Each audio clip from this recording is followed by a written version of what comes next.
Welcome back, South Philly Sauce, an Audacy original brought to you by 94 WIP and Jack Daniels. Ashlyn, Sullivan, Morganti here with you. We were going to recap a couple of games this week, and we'll do that slightly, but there is much bigger news to discuss as the Flyers have made a pretty major trade in the middle of the Islanders game during the week. And I don't know what it is about Danny Briere and Keith Jones, but they like to do these massive trades in the middle of hockey games just to make it more exciting. But the Flyers trading Morgan Frost and Joel Farabee to Calgary, and the Flyers get 2 players and some draft picks in return. I think we really need to break this down now because we always knew Morgan Frost, most likely was going to be a trade candidate. Farabee, you heard rumblings. To me, when I saw this, I wasn't surprised because it's 2 players that I thought the Flyers gave every opportunity to cement themselves as the future in this franchise. I don't think they took the opportunity, and it just seems like a fresh start is needed for both of these players. Yeah, Ashley, it's kind of because it happened when it did. It's kind of weird, and there's going to be a lot of criticism. Like you don't have centers, and you let a center go. Frost, you let him go. Farabee, people have been pumping his tires up, including me, for a while on, what he brings to a team, good effort. His hands are gone, at least through this year. So it was like, okay, they're kind of, it's like, look, Frost was just, I don't know how many chances he had. And neither one of these guys can say I didn't get a fair shake, especially Frost, who went over and over again. It's a pretty amazing trade when you look at it in terms of what each team expects. The Flyers are getting rid of 2 guys, young guys, who they don't think can be part of their future. Those same 2 guys, Calgary is selling to their fan bases, they're going to help us make the playoffs this year. Yeah. So I guess it's a matter of ceiling and floor, how you're looking at it. And I will say from Calgary's point of view, not everybody excels under John Tortorella. I think he's done I'm a fan of the way he coaches, but there are people who, if you take them out of it, maybe they expand their game or whatever. Mm-hmm. Frost especially was a lightning rod for some people because you see the skills. I can see Frost maybe succeeding there or ending up in the Swiss League for 10 years. That kind of a player. Farabee's a different story. Farabee will always have a spot in somebody's probably middle 6th, whatever, that they can play. But it was kind of alarming that it happened like this. With the playoff quote push, I tend to think that they really know that there isn't going to be much of a playoff push here this year on what's gone on. So it's a long-term play. And I think really when you look at it, it's not the most exciting part of the trade, but they get $5.5 million off the books in Farabee in future years here, which is important because they're already, D'Angelo will come off the books. I think Peterson come off the books. They got guys they got to pay that they have to get rid of to start with a cleaner sheet of paper. They have to get, York a contract, Cates a contract. So they've got that they have to do. And they now have 2, 3, 4, 7 draft picks in the first 2 rounds this year. So to me, remember when Danny did his half-season news conference and everybody watched it and said, well, it sounds to me like they're not going to do anything. I said, I don't know. It sounds to me like he's setting up to do something. Mm-hmm. And sure enough, and this sounds to me like it's continued to set up to do something. Whether they get it done or not, it looks to me like they have enough pieces now. If they really want to go and get a higher end player, they at least can be in that ballpark. Right, because now you have money off the books. And frankly, I just think with this team, I think people are most confused, at least from what I'm reading, from what I'm being asked, is people are confused about the timing. Is if you knew you were going to be sellers, if you knew that you were going to clean house, for lack of a better term, why are you doing it right now? When I think the Flyers organization has been really honest for the past 2 years, they wanted to figure things out. They wanted to give guys an adequate chance to prove they belong here. And that's why I simply just don't have a problem with this, because I feel like everyone has been given a fair shot, either belong or don't. I mean, we know Torts' famous quotes with subtraction last season with the bus analogy. I think every player here has been given a fair enough length here, runway, to prove they belong. Yeah, they do have that. I mean, the argument is it's the same argument we've been making since the beginning of the year. Where's the centers? They frankly don't have a center back. So I got to think that this sets you up to try to, Luchenko probably next year, but maybe you can go get a high-end centerman now if that's the case.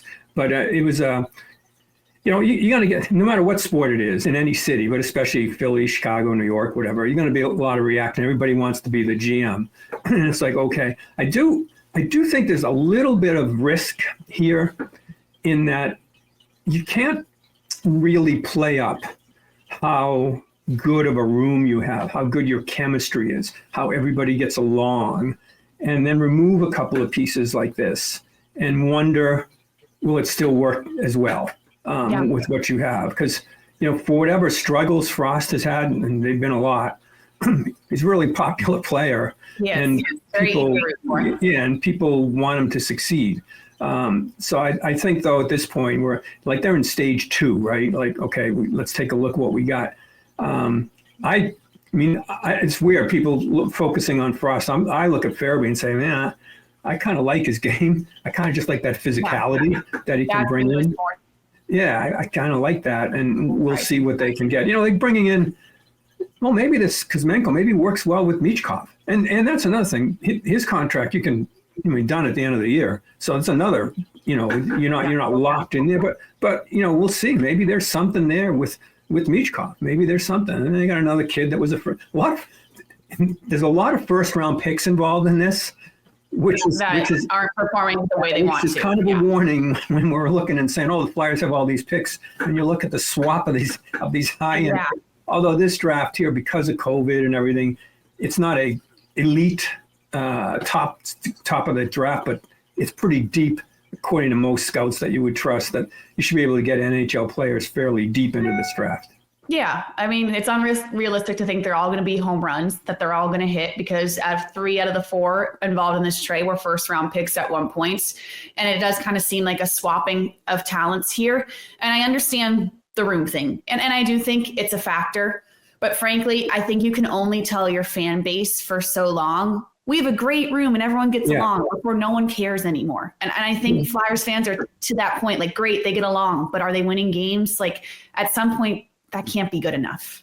Yeah, well, see, this trade, in the immediacy, it took the focus off the fact that, no goals again? A couple of games, they really struggling to score goals. And that's where you see, where are you going to get your high-end talent here? What's happening? Is Tippett ever going to, when he comes back, is he ever going to get through? What's going to happen? We got to, we can't, work hard. Good credit for them, but good defensive skills. They've got the basics down, but you sell tickets on skilled. That's why Michkov is, I'm a season ticket holder.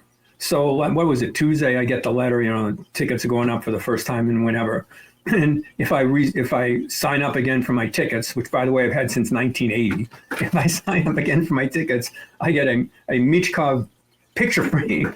That's the marketing. Yeah, I'm sold. But this is what you want. Much as it's hockey, it's also business. What are we going to do? So I wouldn't be surprised, Ashlyn. They have enough stuff now. Who knows what happens out in Vancouver with Pedersen? Who knows? JT Miller. They could be in play, if not now, at the draft, and see what happens. They at least have the cards now, and they haven't lied about anything. Pretty much. They kind of got me upset by being so. Every time I would try to, pump it up a little bit, they'd say, "Okay, hit the brakes. We're not there yet." I'm like, I want to be there yet. Yeah, everyone wants to do it. Maybe they've got enough pieces now to kind of see what goes on. It's like I said before, you can't play checkers when you're this low in the stand. You got to play chess for a year or two, and who knows? Carter Hart's situation. I don't know how that's going to play out. God, no, that's a complete game changer. If that turns out he can play again, I have no idea. But we'll see where they are, and if they still have a huge card to play in Ristolainen should they want to go that way. Yeah, and if you talk about getting a centerman, maybe that's the piece that entices these teams. But a centerman is such a glaring need right now, and it's not just Morgan Frost or Pedersen, the talent. It's frankly just an option. Especially with Paling out. what you're going to put on Lawton and all of these guys, the very few guys you have just to take draws is ridiculous. Yeah, and one of the kids coming over, maybe he'll play. Maybe the Russian can play. I don't know. But it is. The draws were terrible. I mean, they, let's face it, Couturier's pretty beaten up. And, he's got a big contract, and his body's just been through he's played so many games here.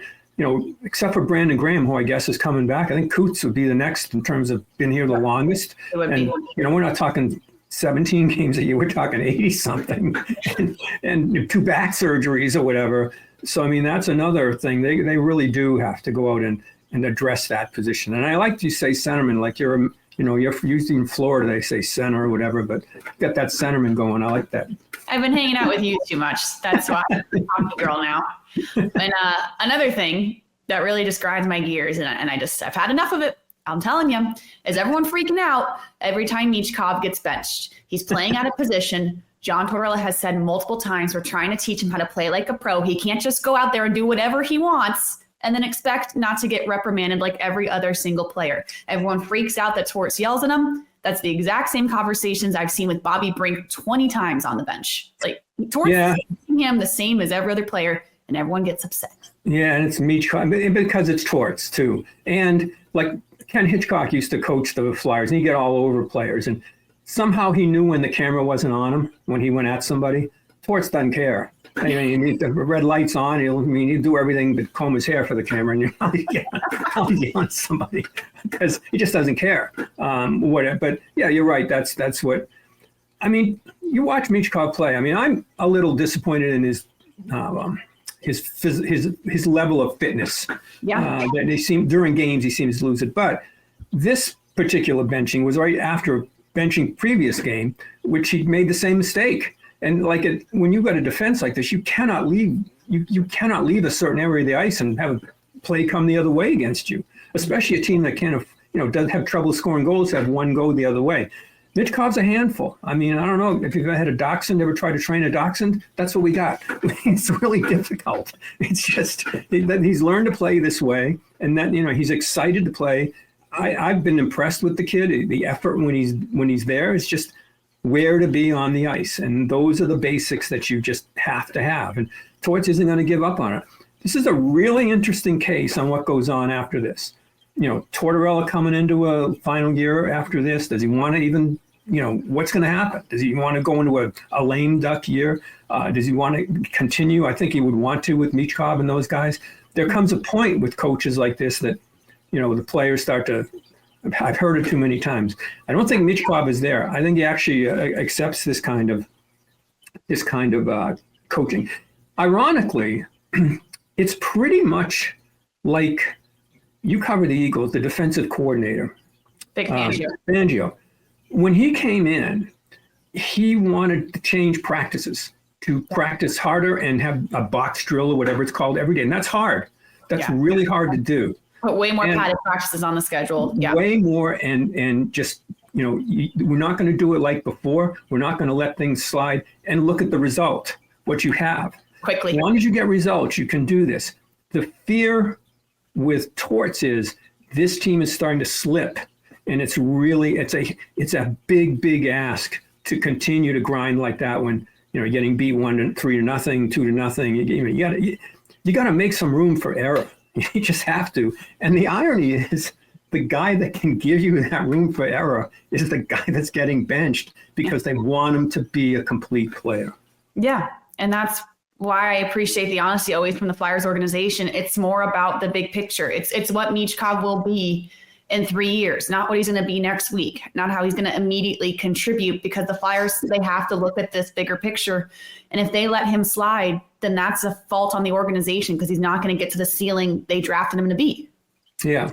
And it's going to be, how long can you wait? I mean, this has been a pretty long wait for Flyers fans just to get in. I mean, I always think it's like last year went down to the last day, right?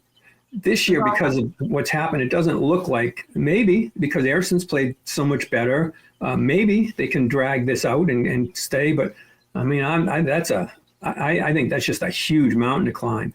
But give them credit, they still, most of the fans still acknowledge that there's a huge effort level and they're in most games.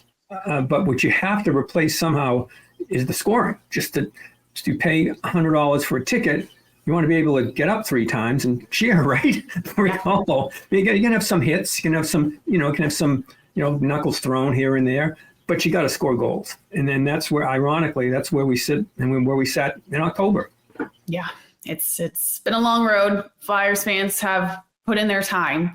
But to me, that's why I'm encouraged that they're at least doing something, that they're moving guys, that they're trying to wheel and deal here, because I think the worst place you can be is like last season, time and time again, is where you just do nothing and say, we're not quite there yet. Like, you can only do that for so long. So I get it's a sell when people want it to be a buy, but at least there's moving parts here.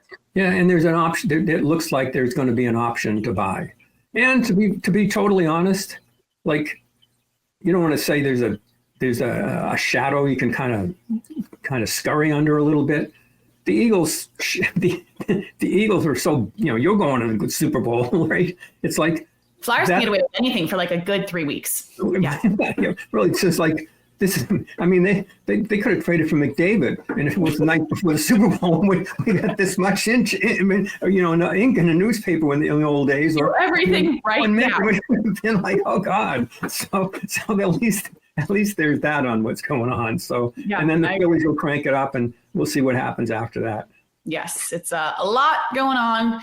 There always is with the Flyers, no matter what. Even if they're doing nothing, there's still a ton going on. So that's the breakdown of the trade and the Michkov drama for sure. And there's games still going on. So Al and I will be back early next week to talk about those games. Thanks for tuning into South Philly Sauce, an Audacy original, brought to you by 94 WIP and Jack Daniels. We'll see you soon.